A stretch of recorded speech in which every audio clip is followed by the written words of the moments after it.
Hello students, आज का ये वीडियो बहुत ही ज़्यादा यूज़फुल होने वाला है क्योंकि आज के इस वीडियो में हम आपको इंग्लिश के कुछ सेंटेंसेस बताएंगे जो कि आपकी लाइफ में डेली यूज़ होने वाले हैं। ठीक है, डेली यूज़ होने वाले कुछ ऐसे सेंटेंसेस हैं जो कि काफ़ी ज़्यादा आसान है और उसे हम इंग्लिश में बताएंगे। हिंदी में आसान होते हैं लेकिन इंग्लिश में आपको उससे भी ज़्यादा आसान लगेंगे, जो कि आप आसानी से बोल सकते हैं। ठीक है, और समझ भी सकते हैं। आइए अब हम देखते हैं कि वो कौन कौन से सेंटेंसेस हैं। पहला सेंटेंस आपके स्क्रीन पे ये रहा। आपके स्क्रीन पे दिख रहा है, अच्छा ऐसा है। अच्छा ऐसा है, यदि इसको इंग्लिश में बोलना होगा तो आप किस प्रकार बोलिएगा, इसका उच्चारण कैसे कीजिएगा। अच्छा ऐसा है जो बात इसे हम इंग्लिश में बताने जा रहे हैं, अक्सर आप किसी मूवी में या टीवी सीरियल में सुना होगा।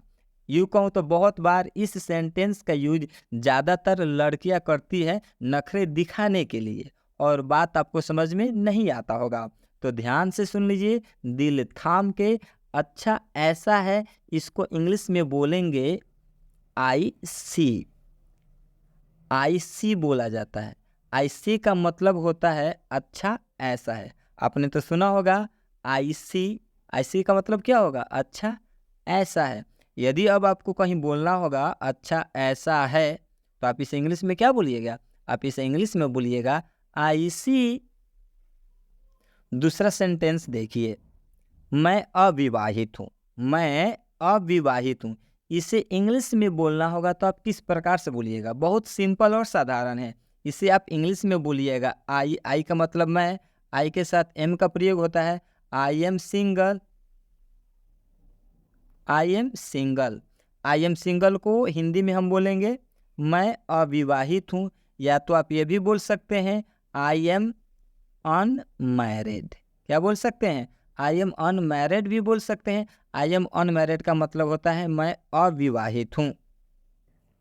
नेक्स्ट सेंटेंस की तरफ ध्यान दीजिए। तीसरा सेंटेंस लिखा है, मुझे भी ऐसा ही लगता है। मुझे भी ऐसा ही लगता है। यदि इस पूरे सेंटेंस को इंग्लिश में बोलना चाहते हैं तो आप किस प्रकार से बोलिएगा? मैं यूँ कहूँ तो दिन में सुबह से लेकर शाम तक यानी 24 घंटे के अंदर आप जब हिंदी में बातें करते होंगे या भोजपुरी में बोलते होंगे, तो ऐसे इस सेंटेंस का यूज 24 घंटे में 2-4 बार आप कर ही लेते होंगे। लेकिन ये इसी चीज़ को यदि आपको इंग्लिश में बोलना होगा तो आप किस प्रकार से बोलिएगा, हम आपको बताते हैं। इसका मतलब हो जाएगा I think so. Clear? I think so. I think so का हिंदी क्या होता है? आई थिंक सो का होता है हिंदी मुझे भी ऐसा लगता है। मुझे भी ऐसा लगता है कि इंग्लिश में हम क्या बोलेंगे? I think so. क्लियर? अब नेक्स्ट सेंटेंस की तरफ ध्यान दीजिए। मैं इस काम को छोड़ता हूँ। मैं इस काम को छोड़ता हूँ। मान लीजिए कहीं आपको झगड़ा हुआ होगा, चाहे कुछ किसी रीजन से आप कोई काम छोड़ देते हैं और आप हिंदी में बोल रहे हैं मैं इस काम को छोड़ता हूँ। यदि इसी बात को अंग्रेजी में बोलना होगा, इंग्लिश में बोलना होगा, तो आप किस प्रकार से बोलिएगा? इसे आप अंग्रेजी में बोलिएगा I live this work. I live this work मतलब ये कि मैं इस काम को छोड़ता हूँ। इसका इंग्लिश हो जाएगा I live this work. Next sentence की तरफ ध्यान दीजिए। नेक्स्ट सेंटेंस है मैं तुम्हें छोड़ता हूँ। अक्सर झगड़ा हो गया होगा, तो हो सकता है एक लड़का बात लड़की से कह रहा है कि मैं तुम्हें छोड़ता हूँ, या लड़की भी कह सकती है किसी लड़का से कि मैं तुम्हें छोड़ता हूँ। इसे हम इंग्लिश में क्या कहेंगे? तो इसे हम इंग्लिश में कहेंगे I live you. I live you का मतलब होता है मैं तुम्हें छोड़ता हूँ। फिर से ध्यान से सुनिए, मैं तुम्हें छोड़ता हूँ को अंग्रेजी में क्या कहेंगे? अंग्रेजी में कहेंगे आई लिव यू। क्लियर? मैं छोड़ता हूँ, इसको अंग्रेजी में क्या कहेंगे आप लोग कमेंट करके बताएं। यदि वीडियो आपको अच्छा लग रहा है तो वीडियो को लाइक करें, और जितना से ज़्यादा हो सके आप इस वीडियो को शेयर करें, ताकि हम लोग और भी ज़्यादा मोटिवेट हो सके और अच्छे अच्छे कंटेंट आपके लिए ला सकें। आगे देखिए क्या लिखा हुआ है, मैं हार गया हूँ। अगर आप कोई गेम खेल रहे हैं या फिर कुछ भी ऐसा है और उसमें आप हार जाते हैं तो आप घर पर आकर क्या बोलेंगे, मैं हार गया हूँ। ये थोड़ा अच्छा नहीं लग रहा। आप देखिए ऐसे बोल सकते हैं इंग्लिश में, आई एम लॉस्ट। ठीक है, आप जब बोलेंगे आई एम लॉस्ट तो इसका मतलब हो जाएगा मैं हार गया हूँ। ठीक है, एक और देखिए, मैं घर पर हूँ। अगर आपका कोई फ्रेंड कॉल कर रहा है और पूछ रहा है कि तुम कहाँ हो, तो आप बोलेंगे मैं घर पर हूँ। ठीक है, लेकिन इसी को अगर आपको इंग्लिश में बोलना है तो आप क्या बोलेंगे, काफ़ी आसान है। आप बोलेंगे सिर्फ I am at home. I am at home, इसका मतलब हो जाएगा मैं घर पर हूँ। ठीक है, यहाँ देखिए क्या लिखा हुआ है, तुम सीवान में हो। तुम सीवान में हो, इससे इंग्लिश में हम क्या बोलेंगे, आप कमेंट करके बताइए। ठीक है, एक और देखिए नीचे क्या लिखा हुआ है, मैं वादा करता हूँ। अक्सर लोग किसी भी बात में बोलते हैं कि मैं वादा करता हूँ मैं ये नहीं करूँगा, या फिर मैं वादा करता हूँ मैं कल से पढ़ाई करूँगा, मैं वादा करता हूँ कि मैं झूठ नहीं बोलूँगा। कुछ भी ऐसा बोलते हैं तो आप इसे इंग्लिश में क्या बोलेंगे, काफ़ी एकदम छोटा सा सेंटेंस है, आई प्रॉमिस। बस आपको इतना सा बोलना है, आई प्रॉमिस। ये काफ़ी इंप्रेसिव भी लगेगा, आई प्रॉमिस। सिर्फ आप इतना बोलते हैं और इसका मतलब क्या हो जाता है, मैं वादा करता हूँ। ये डेली यूज़ होने वाले सेंटेंसेस हैं। ठीक है, मैं अस्वीकार करता हूँ। ठीक है, मान लेते हैं आपके लिए कोई प्रपोजल आया तो आप उसे बोल देंगे मैं अस्वीकार करता हूँ, मुझे नहीं चाहिए, आप लेकर जाए। ठीक है, तो आप इसे इंग्लिश में क्या बोलेंगे, ये भी एकदम ईजी है, इसे बोलेंगे आई डिक्लाइन। आई डिक्लाइन। देखिए कितने छोटे छोटे सेंटेंसेस हैं, बस एक दो बार आप ध्यान से देखेंगे आपको समझ में आ जाएगा क्या बोलना है, आई डिक्लाइन। आई डिक्लाइन अगर आप बोलेंगे तो इसका मतलब हो जाएगा मैं अस्वीकार करता हूँ। ठीक है, यहीं पर आप एक और चीज़ देख लीजिए, अगर आपको बोलना है कि मैं स्वीकार करता हूँ तो बस ये डिक्लाइन को हटाकर आप यहाँ एक्सेप्ट बोल देंगे, एक्सेप्ट। ठीक है, आई एक्सेप्ट का मतलब हो जाएगा मैं स्वीकार करता हूँ, और आई डिक्लाइन का मतलब हो जाएगा मैं अस्वीकार करता हूँ। एक, समय समाप्त हो चुका है। अक्सर स्टूडेंट्स जब स्कूल में गेम खेलते हैं या फिर कहीं भी आप गेम खेल रहे हैं तो वहाँ पर बोला जाता है कि समय समाप्त हो चुका है, अब आप लोग रुक जाएं। या फिर एग्जामिनेशन हॉल में आप होते हैं तो भी वहाँ बोला जाता है समय समाप्त हो चुका है, अब लिखना बंद कर दे। अगर इस चीज़ को कोई इंग्लिश में बोल रहा है तो आप कैसे समझेंगे, एकदम आसान है, टाइम इज़ अप। अगर कोई बोलता है time is up, stop writing, मतलब कि समय समाप्त हो चुका है, अब आप लिखना बंद करें। ठीक है, और अगर आपको इससे भी शॉर्ट बोलना है तो आप सिर्फ इतना बोल सकते हैं, टाइम अप। ठीक है, टाइम अप, इतना बोल देंगे तो इसका मतलब हो जाएगा, इतना बोल देंगे तो इसका मतलब हो जाएगा समय समाप्त हो चुका है। ठीक है, आगे देखिए क्या लिखा हुआ है, चलो चलते हैं। अक्सर आप लोगों को घूमने जाना होता है, साथ में कोई प्लान बनाते हैं तो आप बोलते हैं चलो चलते हैं, 3 बजे चलते हैं, 4 बजे चलते हैं, चलो चलते हैं। ठीक है, तो इतनी बार इस सेंटेंस को यूज़ किया जाता है, इतनी बार ये बात कही जाती है, तो क्यों ना आप इसे इंग्लिश सीख लें। इंग्लिश में हम इसे बोलेंगे लेट्स गो। लेट्स गो, ये हर जगह लोग सुनते होंगे, लेट्स गो, चलो यहाँ से चलते हैं, लेट्स गो, चलो चलते हैं। ठीक है, काफ़ी आसान है। ये देखिए इतना समय, अगर आप कोई काम करने में ज़्यादा समय लेते हैं तो लोग बोलते हैं ना इतना समय, तुम इतना टाइम लोगे इस काम को करने में। ठीक है, तो उससे क्या बोलेंगे, इससे बोलेंगे so long. So long, long का मतलब लंबा होता है, लेकिन यहाँ इसका मतलब लंबा नहीं हो रहा है। ठीक है, यहाँ पर हो रहा है इतना समय, मतलब काफ़ी ज़्यादा टाइम कोई लगा रहा है, तो आप बोल सकते हैं सो लॉन्ग। अब हम नेक्स्ट सेंटेंस की तरफ देखते हैं, मज़े करो। अक्सर लोग बोलते हैं मज़े करो, यदि इसको इंग्लिश में बोलना होगा तो आप क्या कहिएगा, इससे इंग्लिश में कहिएगा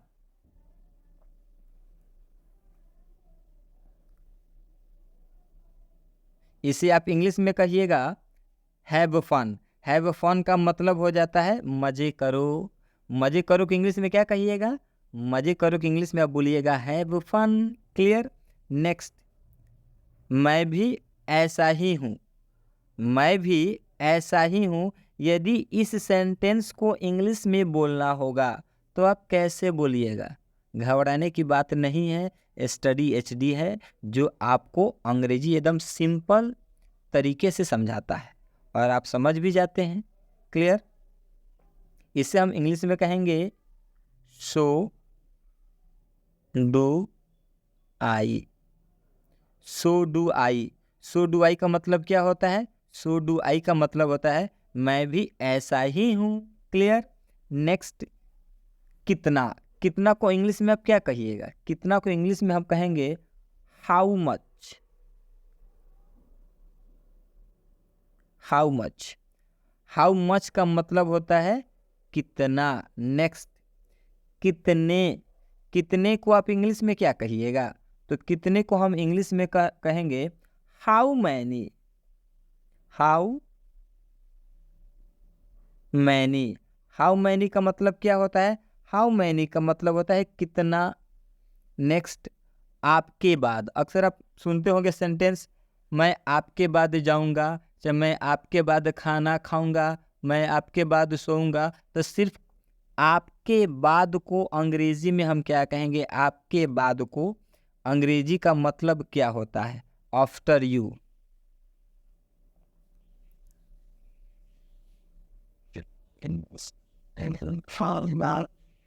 आफ्टर यू।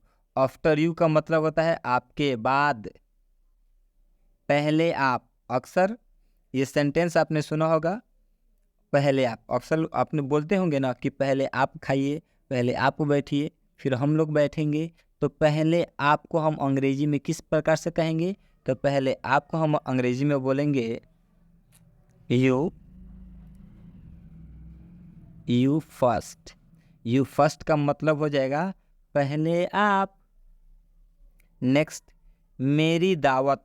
अक्सर नहीं कहते हैं कि दावत है, तो मेरी दावत को हम इंग्लिश में क्या कहेंगे? तो मेरी दावत को हम इंग्लिश में कहेंगे माई ट्रीट। माई ट्रीट का मतलब है मेरी दावत। क्लियर? आई होप यहाँ तक तो बात आपको समझ में आ गया होगा। आगे देखिए क्या लिखा हुआ है, सौभाग्य। अगर आपको ये बोलना हो किसी से कि सौभाग्य, तो आप क्या बोलेंगे? बहुत इजी है, लोग बोलते हैं, बहुत बार बोलते हैं, लेकिन आपको इसका हिंदी नहीं पता होगा। इसे बोलते हैं हम गुड लक।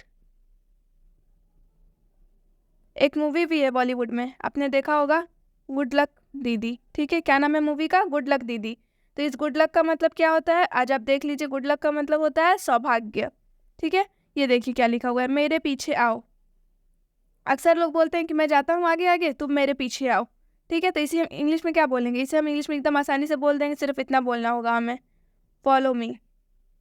फॉलो मी, सिर्फ हम बोलेंगे फॉलो मी, तो इसका मतलब हो जाएगा मेरे पीछे आओ। ठीक है, मेरे पीछे आओ, फॉलो मी। ठीक है, रहने भी दो।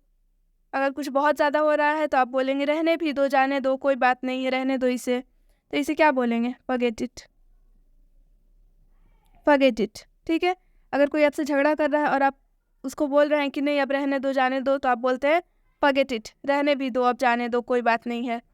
यहाँ पर देखिए क्या लिखा हुआ है, ध्यान रखो। तो सबसे पहले आप ये देखिए कि यहाँ पर किस चीज़ का ध्यान रखने की बात की जा रही है। अगर आप किसी को अपना कुछ सामान दे करके जा रहे हैं तो आप बोलेंगे कि ध्यान रखना इस सामान का, या फिर इसका ध्यान रखो। ठीक है, तो आप क्या बोलेंगे? Watch out.